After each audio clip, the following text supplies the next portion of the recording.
Hey guys, welcome to another exciting episode of Open Studio right here on Cape Town TV. As always, I'm your host of the show. My name is Danny Kamba. We've got an amazing and exciting show for you guys today because I've got a beautiful lady with me in studio who goes by the name of Beauty. All right, she is a poet, a storyteller, and also a writer. So you are the full package, like you've got it all. So for those that's watching at home now that's seeing you for the first time, can you just introduce yourself and tell us a little bit about yourself, where you're from, and also a little bit about your history so we can get to know you a bit more. Okay, thank you for having me here. No problem. My name is Beauty Bokwani. Yeah.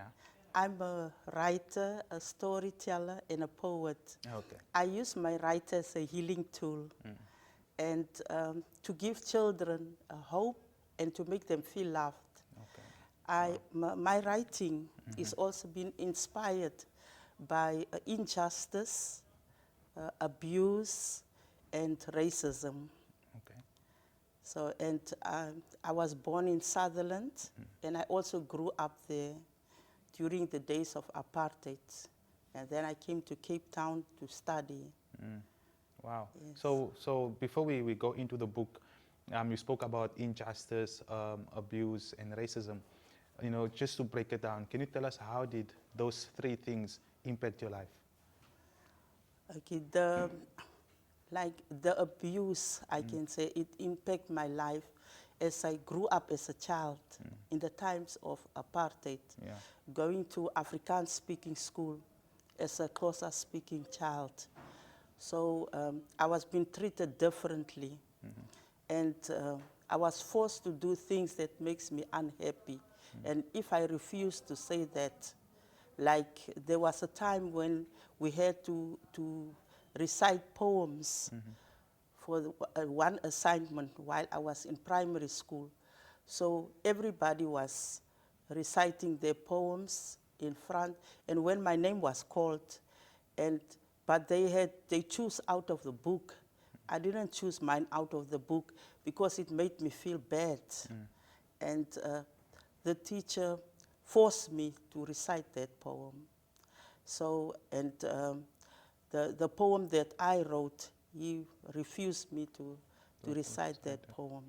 And that poem was so bad, it makes me stop to write poems until I become, a few years back, then I start writing again poem. So the poem that you were forced to recite, was that in another language that you couldn't speak? It wasn't, I could speak Afrikaans. Okay. That's why I was allowed in the Afrikaans-speaking school. Okay.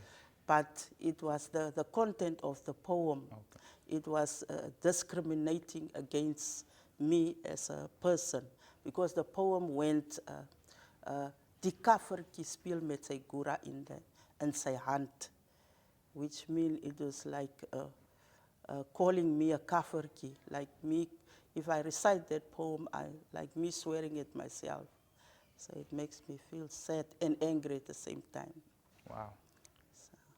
Wow, and you had to go through that. I can imagine that, when you speak about, I can see it in your face, that it still affects you up until now when you speak about it. And yes. So has this inspired your writing? Or is there anything else that has happened in your life that inspired your writing? It inspired my writing because when I refused to recite that poem, and one of the teachers, where the teacher went so far, he smacked me in my face. Wow. Yeah, smacked me in my face. And I didn't attend the school for a few days because of the swollen in my face. So it was, for me, it was the worst abuse. Yeah. And that is one of the things that I couldn't forget. Wow. Yes. So you've gone through that as a youngster, in your childhood days. Yes. And now you've grown to be this bold woman. You're writing your emotions and what you feel and what you've went through in a book. And also you're writing children's book, getting to work with children.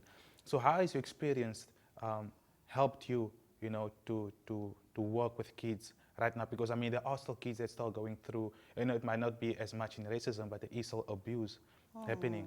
It might not be as bad as yours was, but in their eyes, that's all they know. They've got nothing else to compare it with. So how has your past helped you, when you're working with these kids right now? Oh, my past helped me because I can use my writing and my storytelling and even my teaching, like like I said, to make those children feel better, to give them hope, to make them strong, because most of the children that comes into my presence, that I get contact with, those children, they went through a lot of abuse. If they're not being abused themselves, they experience abuse by witnessing abuse. Their parents being abused, people being abused around them, and they are witnessing gang violence every day. And that is what we are currently also sitting with within our society. The gender-based violence, the gang violence, the gang wars, and it does not directly just affect the one person, but it also affects so many other people indirectly. So even if you are not the person being beaten up or being sworn at, you're still being affected whether you have to witness it. And that can be traumatizing to a child, and can also be traumatizing to anybody, that gets to see how somebody else is being treated. So you as a writer, do you only write for children's books, or do you write for anybody? Is your writing more specifically for children, or is it for anybody to read? No, I write for children and for adults as well, for anybody else. Because if I go to events where there's adults, I write for adults as well. Yeah, because most of my writing that I write for adults is on the Life Writing Collective on their website. Okay, Life Writing Collectives. Yes. Are they helping you publish your books, or? They are the ones who was helping my first writing course. I went on the Life Writing Collective with Dawn Garrix. Yes, and she was actually leading me through a workshop. That is how I start writing poems again, and like pushing my pain away and just start writing. And from that day, I just start writing and writing. Just writing and writing, putting all your thoughts down on paper. Yes. Oh, wow. So we're gonna take a quick break. I'm really impressed or inspired already at how this conversation is going, and just speaking to you really, brings this kind of feel to the heart, because you are so humble, and you've gone through so much. And for those that's watching at home, guys, I hope you can also get a sense of humbleness and humanity that we're experiencing right now in studio. If you are watching this show, I urge you to please sit tight. We're going to take a short break. When we come back, we'll continue with our conversation with Beauty, so do not go anywhere.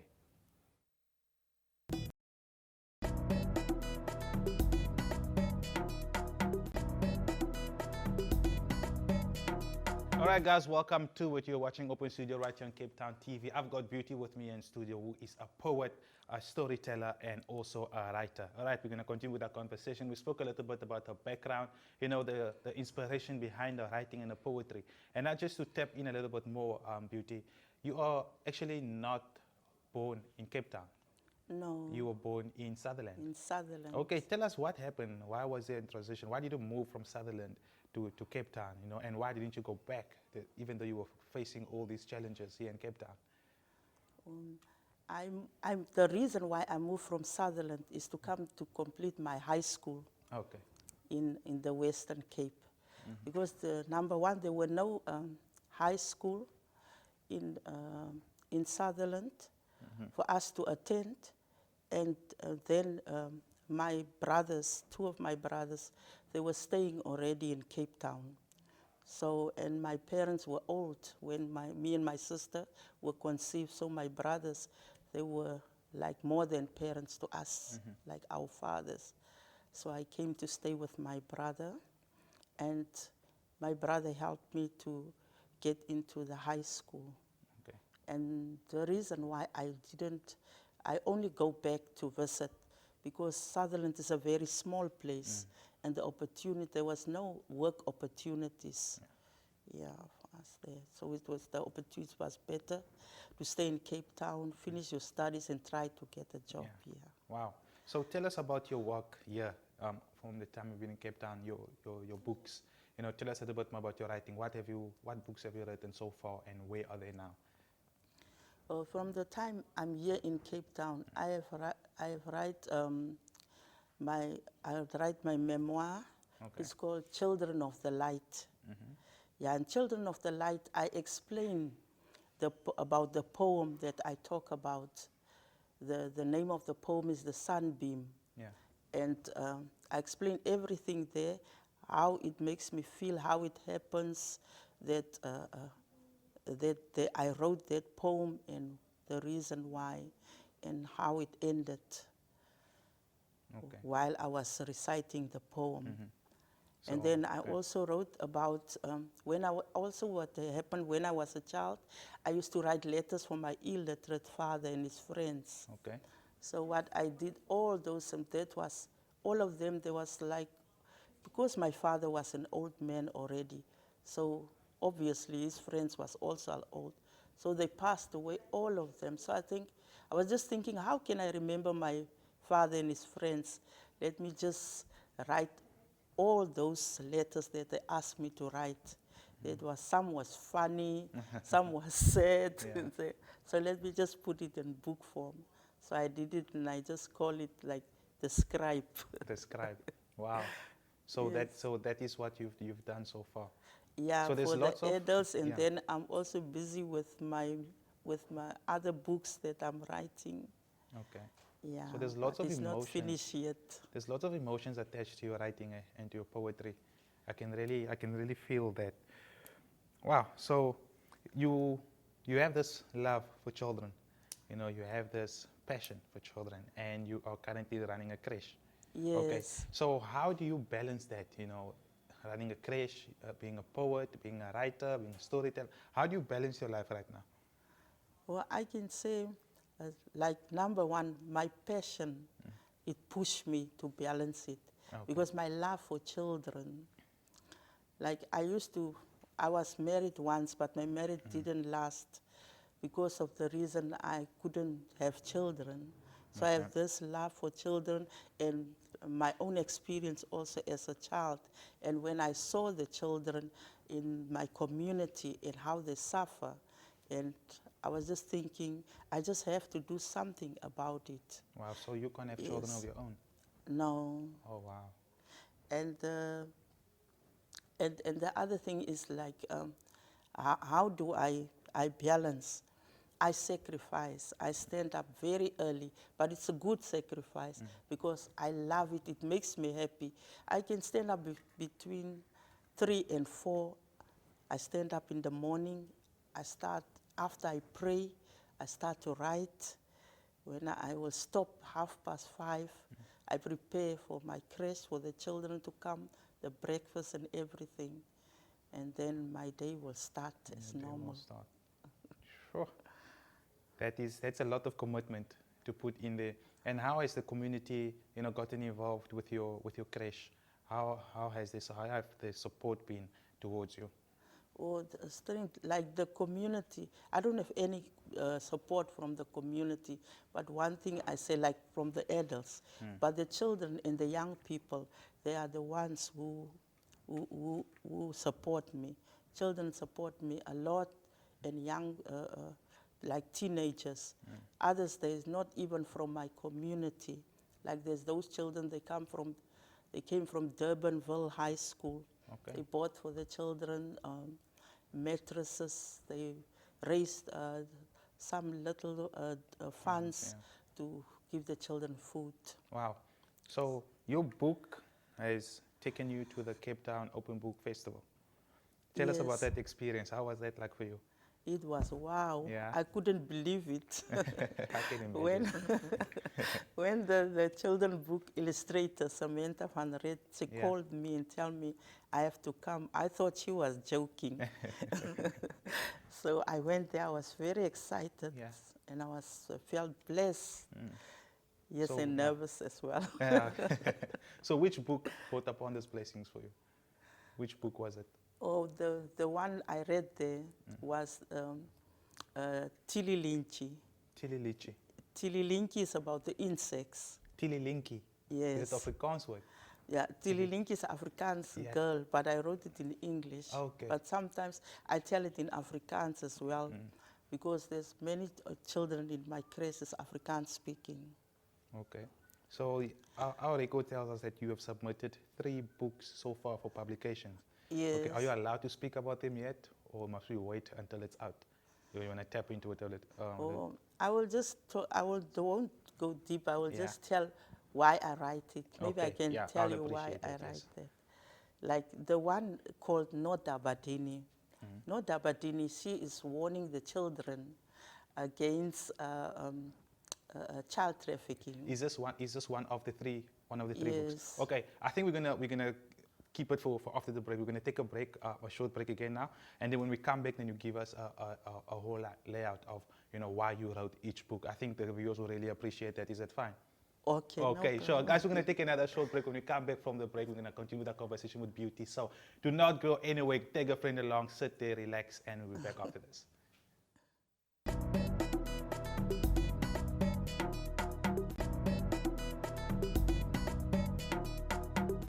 All right, guys, welcome to what if you just tuned in. You're watching Open Studio right here on Cape Town TV. I've got Beauty with me in studio, who is a poet, a writer, and also a storyteller. All right, we spoke a little bit about her history, her background, what she had to go through to become the woman and a strong person that you are today. So, Beauty, just to continue with our conversation for those that missed it, we mentioned now before the break that you've got 3 books that you've currently sent to publication.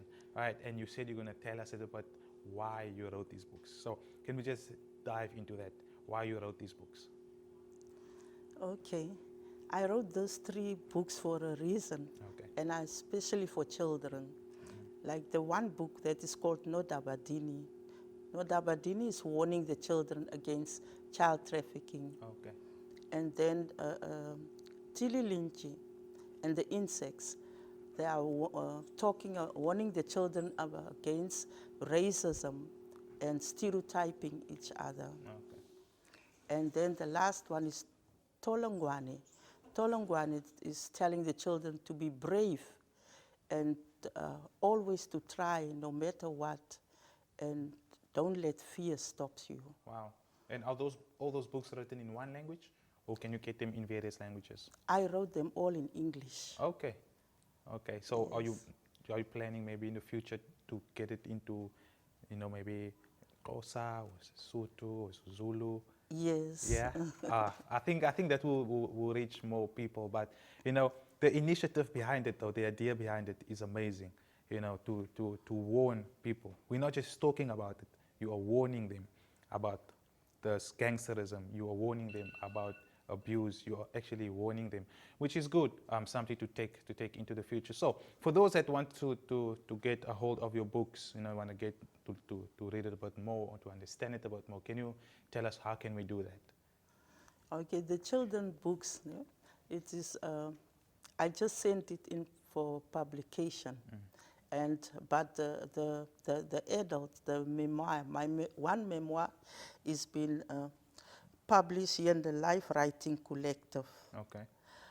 It is called Children of the Light. And then my poetry is in the McGregor Poetry Festival anthology. Okay.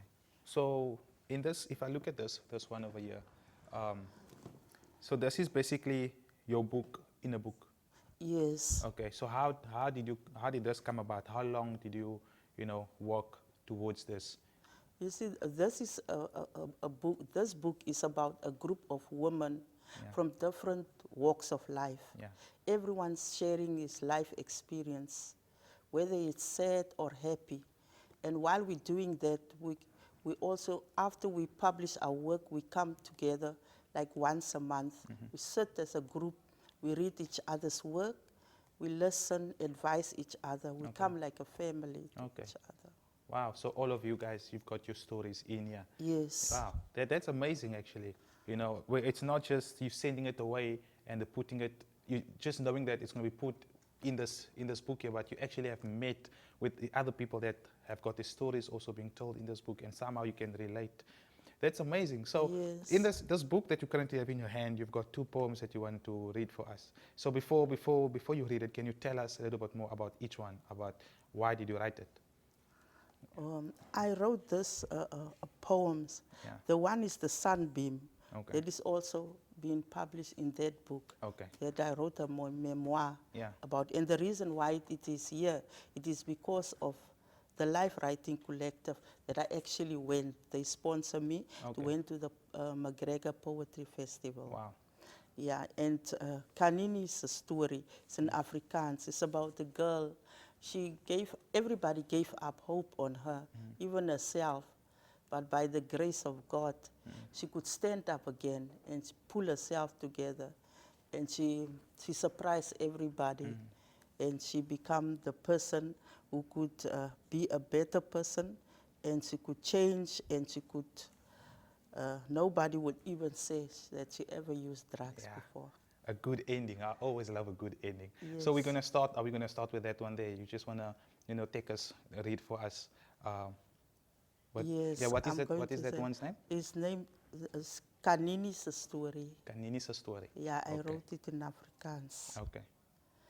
Ek vertel jou my storie. 12 jaar oud, my ma sê ek is stout, koud en leeg. Dis hoe ek voel. Niemand noem my op my naam.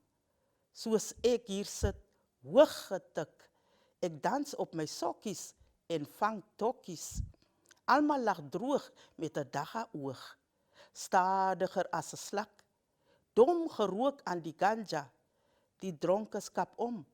Ander rol, tol soos 'n bal. In die snikhete strate van Belha. Die bure skinder. Hulle noem my tikkie. Vra altyd vir 'n stukkie. Hulle is so boos. Ek soek troos. Mense lag. Hulle skeer die gek. Ek kan, ek sal. Ek los en hol. Rek soos ek trek. En op 'n dag, terwyl dit reën, gegeur soos 'n roos, 'n lopende troos. Tikkie my ding, jy loop en sing. Swaaiend met die heupe, drillend met die agterend. Sy dink sy's 'n lady. Nie meer lank kry jy weer die stank. Ek vererg my bloedig en verbeel my eers ek's 'n lady. Ek gooi my heupe toe ek wegstap. So 'n meid, so 'n lewe, 'n ewige eer. I like how you take a hot topic like that and make it so fun to read. Like that, wow. So that is one of your best work. That's in Afrikaans. Yes. I could understand here and there, but overall I could actually understand what you were getting to. So let's get to the second one. What is the second one real quickly? The second one is the sunbeam. That is the one that I wrote. There was very little. Okay, let's see. The sunbeam, a beam of light, catching in the night, a flight, a kite, I am holding tight. Showers and towers in the eye, flying over the milky sky, shining bright all night, teasing, sneezing for breathing, Tata and Mama praying, wanting, needing, trees that bear and care. It's all in the air. Who are they as? Leaves or seeds? Wow. Wow. Thank you so much. Thank you so much for that. I'm sure we can take these words that came out of here into our own personal life, and move forward. But unfortunately now, we've come to the end of the show, Beauty. Thank you so much for sharing your story with us and these books with us. Thank you so much for those that watch at home. I urge you guys to stay tuned for the next show. So until next time, for now, it's bye-bye. Thank you. Thank you so much Thank you for coming very through. much for having me. That was nice. I appreciate it. Oh, for sure. You're welcome.